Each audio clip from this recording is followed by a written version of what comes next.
Assalamualaikum warahmatullahi wabarakatuh. Ambil aku Agus Podcast. Ya, kali ini kita tetap di rumah aja ya. Tapi bukan berarti nggak ngapa-ngapain.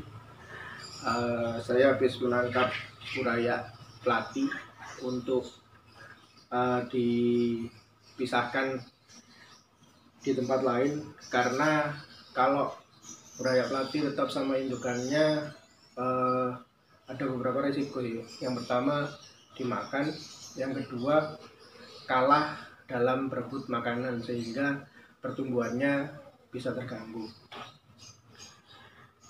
Sesuai janji saya kemarin, hari ini kita akan membahas tentang udang hias red cherry ya, yang saya punya.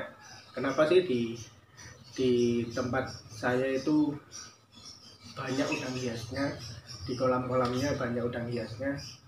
Ya, pertama karena udang hias itu laku ya kalau dijual. Udang hias laku kalau dijual dan peminatnya juga banyak.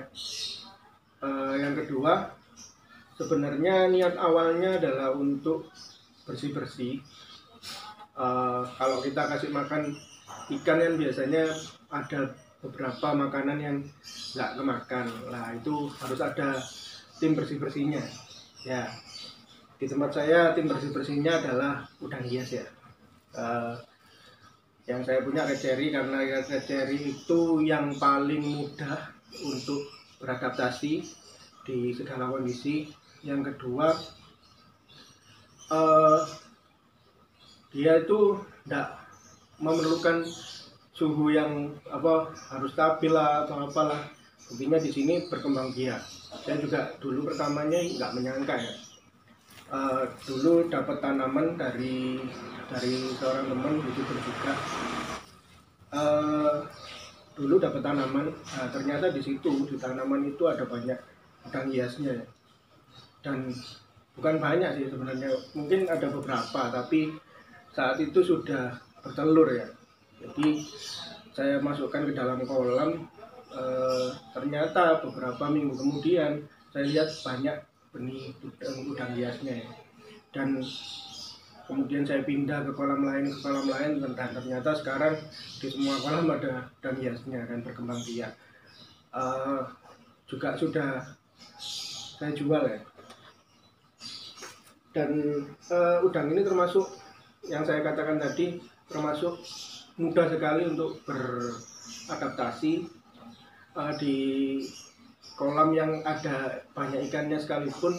Dia tetap berkembang biak dan tetap hidup. Cuman di tempat saya itu banyak ini ya, banyak ganggangnya ya. Ganggangnya ya seperti ini. Nah, banyak ganggang-ganggang seperti ini. Ya ini kalau tidak salah ini namanya apa ya,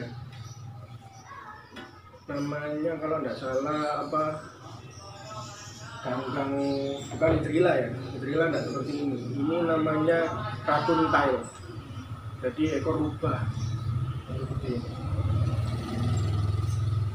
Karena bentuknya seperti ekor rubah, ada banyak itunya juga. Mungkin dari situ dia bersembunyi, anak-anakannya bersembunyi sehingga tidak dimakan oleh ikan. Karena beberapa teman saya yang saya kasih udang hias ini mengeluh, loh udangku kok habis, hilang dan sebagainya. Mungkin karena dimakan ya sama ikan. Dan kelebihannya di tempat saya ada banyak ganggangnya sehingga mungkin karena itu dia bisa berkembang biak. Nah dari situ awalnya buat bersih-bersih ternyata menghasilkan, dan perawatannya juga enggak terlalu rumit karena kita nggak perlu kasih dia makan makanan yang sama dengan ikan-ikan yang di sini, pakai Bentley atau BR 500, dan juga menghasilkan, anakannya banyak dan kita bisa panen juga.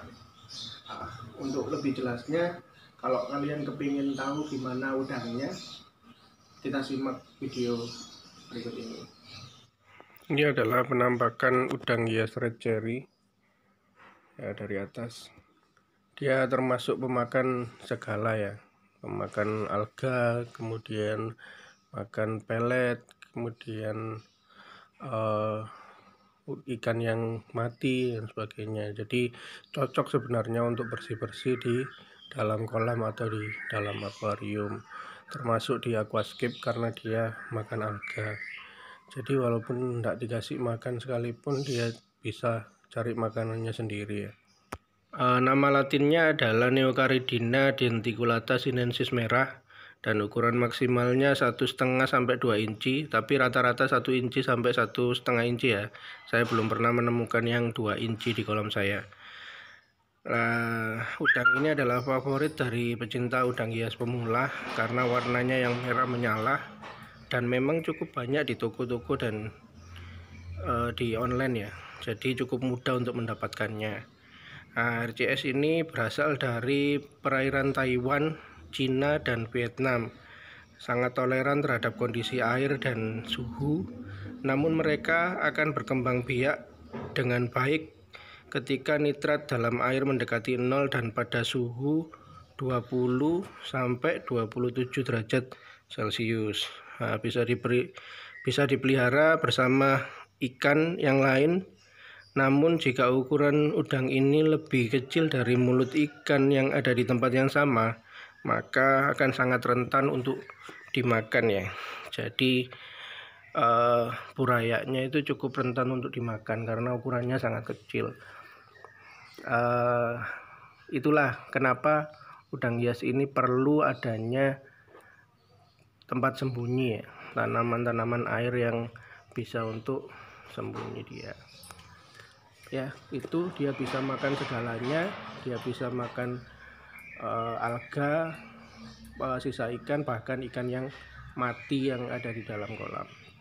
Oh iya, red cherry juga bisa bermutasi ya menjadi warna hitam, biru, hijau, kuning, orange ya. Nah, ini contoh yang warna hitam. Ya, biasanya disebut black coco, terus kemudian yellow fire kalau yang warna kuning dan sebagainya. Dia bisa bermutasi menjadi warna-warna yang lainnya ya. Kalau aslinya itu sebenarnya warnanya itu lebih ke coklat hijau seperti itu.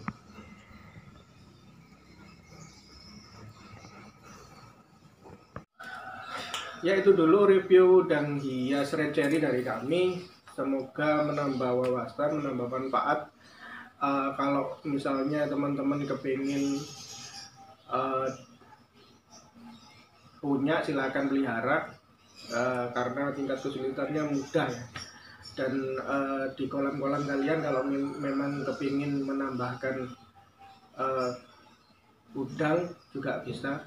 Yang penting ada tempat sembunyi, dia pasti bisa berkembang biak dan juga bisa punya nilai ekonomis yang sangat tinggi karena peminatnya juga cukup banyak, terutama dari aquascape. Biasanya pasti butuh udang hias itu untuk bersih-bersih. Ya, itu dulu review dari kami. Jangan lupa like, comment, dan subscribe video-video dari Simple Farm dan tetap di rumah. Wassalamualaikum warahmatullahi wabarakatuh.